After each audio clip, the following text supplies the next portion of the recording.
KDE Hub's annual symposiums are a chance to step away from the doing, to go on a 2-day retreat, to reflect, to learn, to connect with others who share similar interests.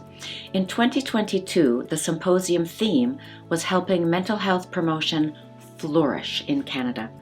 This theme attracted a good-sized group, especially for our first symposium that had open registration.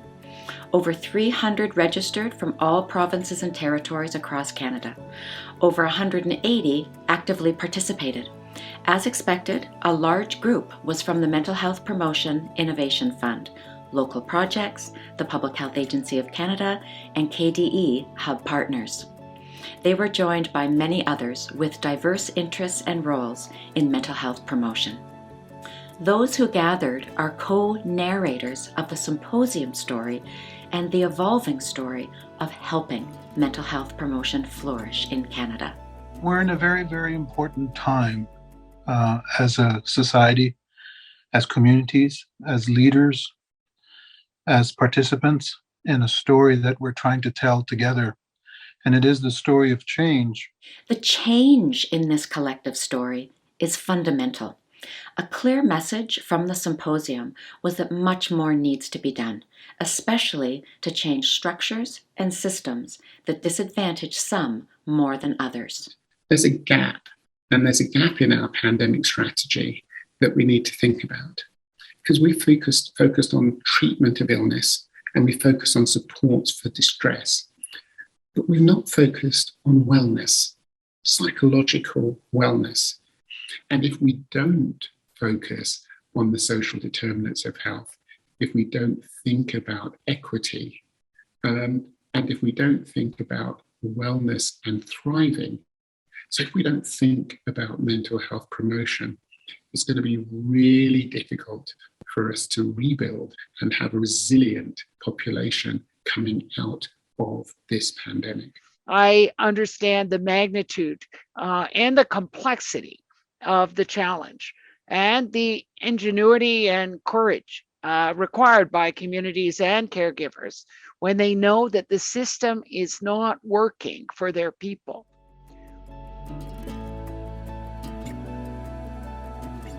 The gap is not new. What is new is the timing, a unique moment to help mental health promotion grow in this country.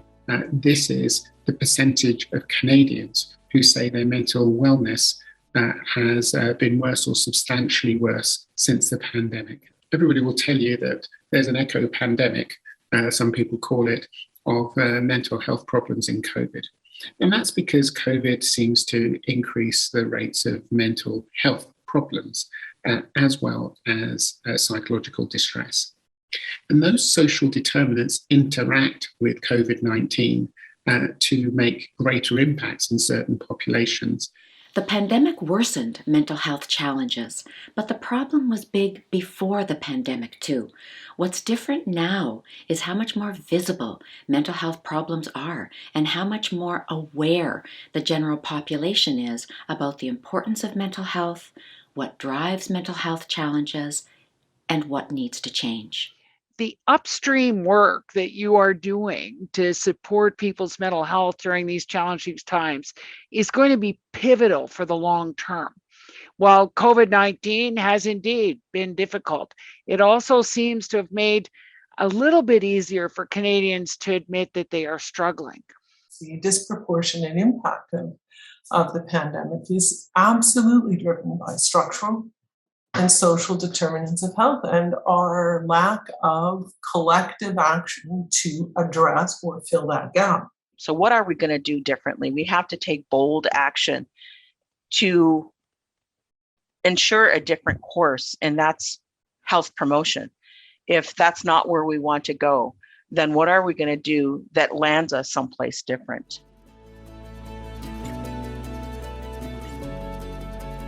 The preferred future for growing mental health promotion is fundamentally about equity. When we have equity, we can begin to see people flourish, and we can begin to see people have their strengths and their gifts recognized. How equity is achieved, How to fill the gap was a large focus of the symposium. One source of inspiration for this focus was the keynote speakers. We have highlighted the fact that COVID-19 is a mental health emergency that requires an urgent response, but it needs to be a true social contract between all parties. So the public sector, civil society, the business society sector all have to work together if we want to move forward. I quite like the idea of making inequity illegal. We have to ensure that our efforts are towards increasing and supporting mental wellness equity. So it's not having those conversations so that we can take it away and then go and develop something on our own and then assume that we can offer that service for First Nations people. Culture as a foundation means that we're not just having a one-time conversation and extracting knowledge from. It's about an ongoing investment in that culture and that knowledge to facilitate equity, because we all want to ensure that what we're investing in is actually going to make a difference. We know our culture and our knowledge makes a difference, and we have to start using that rather than always converting or adapting or modifying Western-based theories and practices. When we talk about culture as the foundation, it requires a paradigm shift, a different way of thinking. Culture is not only about the things that we do. Culture is understood as a way of life. Another source of inspiration and learning was from the 20 projects that were part of the first phase of the Mental Health Promotion Innovation Fund, that phase coinciding with the first 2 years of the pandemic in Canada. The essential value of these and other community programs was reinforced many times throughout the symposium. As practitioners delivering community-based interventions, you have been at the forefront of supporting children, youth, and families through the shifting context of the pandemic. Innovation Fund projects have responded to the immediate needs of communities, which included some of the fundamental determinants of health, such as housing and safety and food security.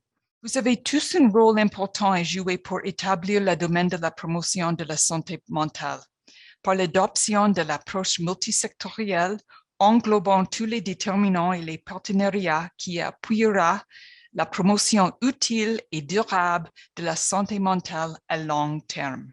Also inspiring for participants was a consistent message that fundamental change is possible, and this message was supported with promising examples. When government starts thinking that way, not just we're giving money, but we're actually thinking about wellness and we're thinking about what we can do to create wellness, then I think you get into a different way of thinking about a whole of government approach to wellness and mental health promotion. We live in an environment in Canada that is one of promoting reconciliation, promoting an understanding of First Nations, and promoting an understanding about our rights. The UN Declaration on the Rights of Indigenous People speak to the right to practice health and wellness from our own culture and our own knowledge.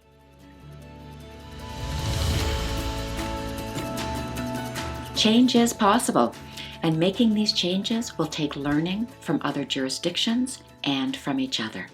So there are some real opportunities in the environment that we've been living in, and this time of disruption where you've all had to create, you've all had to innovate. It's been happening so quickly that we haven't really been able to process that.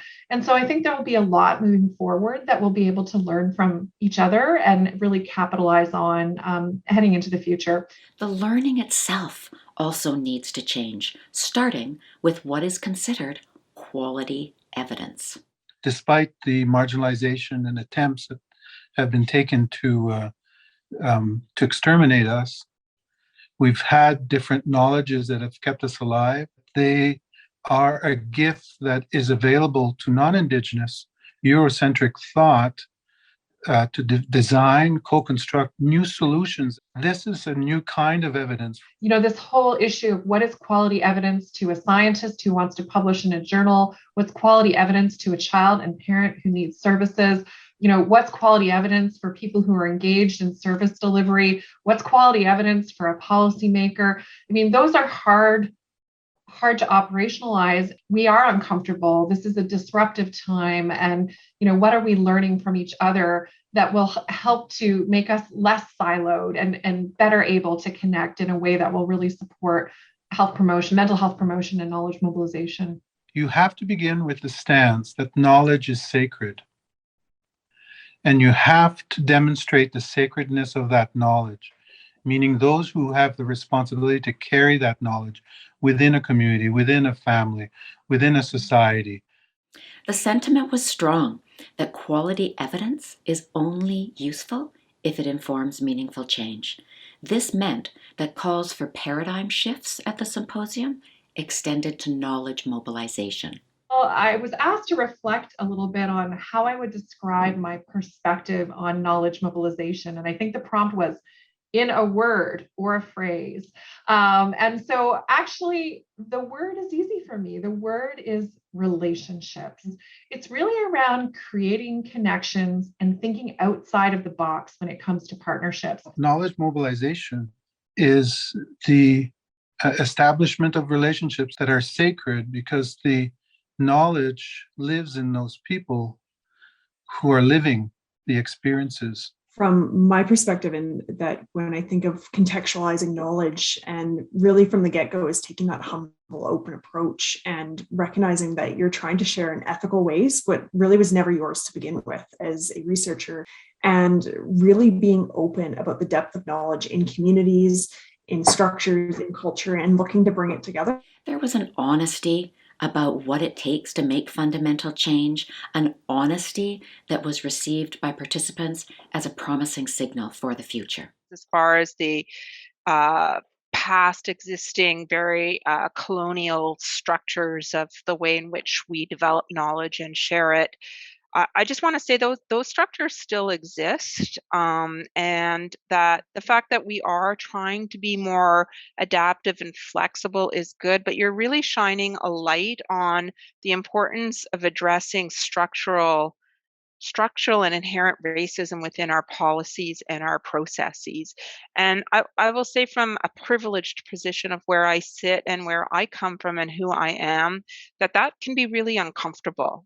And I think when I'm thinking about what you're saying and reflecting on it, I'm thinking it's not wrong to be uncomfortable. It's a paradigm shift for me to get out of my linear thinking and bringing in the different perspectives from the traditional knowledge holders, whether they be in our Indigenous or First Nations, Inuit or Métis communities, or in new communities and new knowledge that might be coming in from some of our newcomers to Canada. Like, there's a richness there of connecting that.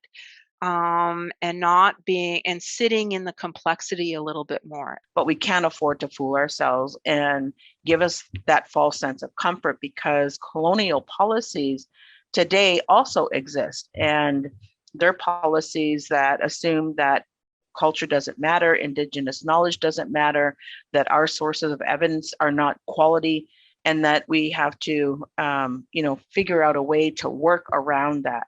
Then that's where innovation happens. And in innovation, you're going to have some tripping and some steps back and different things. But that's where the excitement is as well. Think big, start small. To take one small step, maybe it's sending someone you met through this event an email to say you were inspired by their work.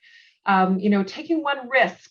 Taking one idea that's a bit outside the box that might actually lead to something bigger. Along with this honesty was quite a resounding sense of hope and optimism for the future. If we look at what the pandemic has taught us, is that we are poised for, if we have the courage to engage in transformative relationships and structures that could create a new treaty that would define us in the world. COVID-19 has exacerbated inequities, which were long present, but that the Canadian spirit is ready and willing to overcome the new challenges. And we have to harness that spirit and rebuild our society and institutions in a coordinated way.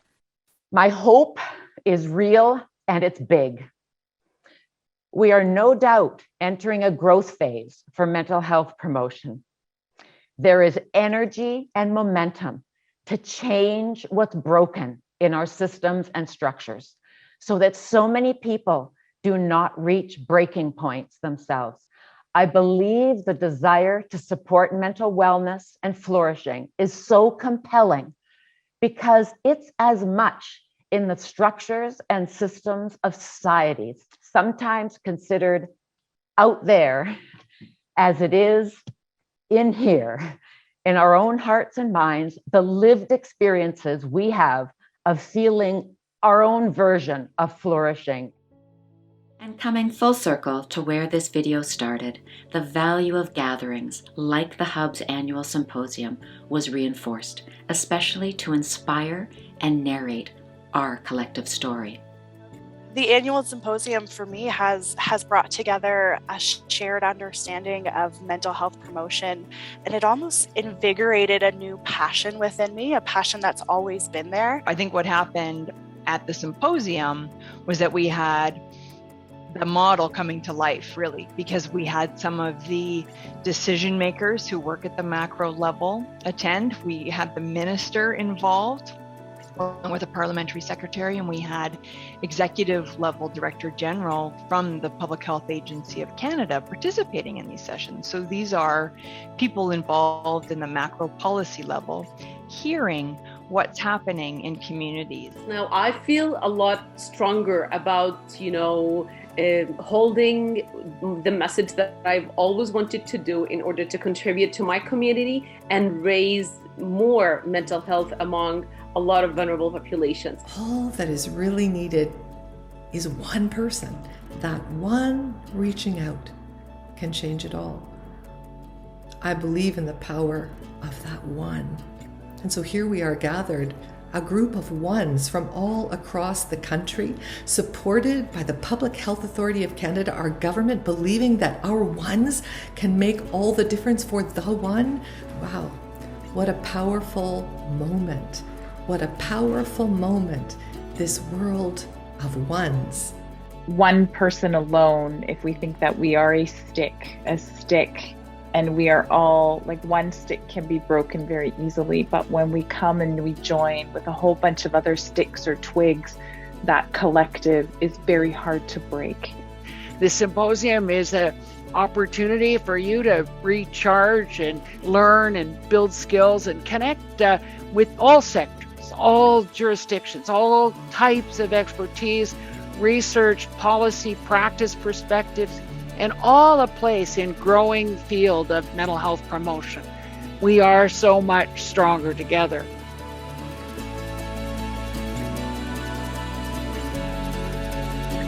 For more information about the KD Hub and our annual symposiums, please visit kdhub.ca, where you can access all session recordings, key messages, quotes, and other resources. Also, please consider joining us for future exchanges and letting us know what might help support your mental health promotion efforts.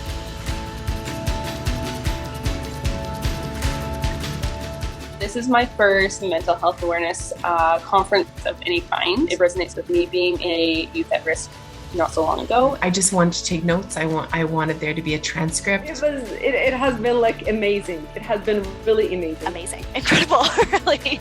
I feel like I'm going to go in on Monday with so many new ideas. Do you want me to say it 10 times for your data? Okay. This affirms me. This affirms me. This affirms me. Very impressed. Would definitely come back.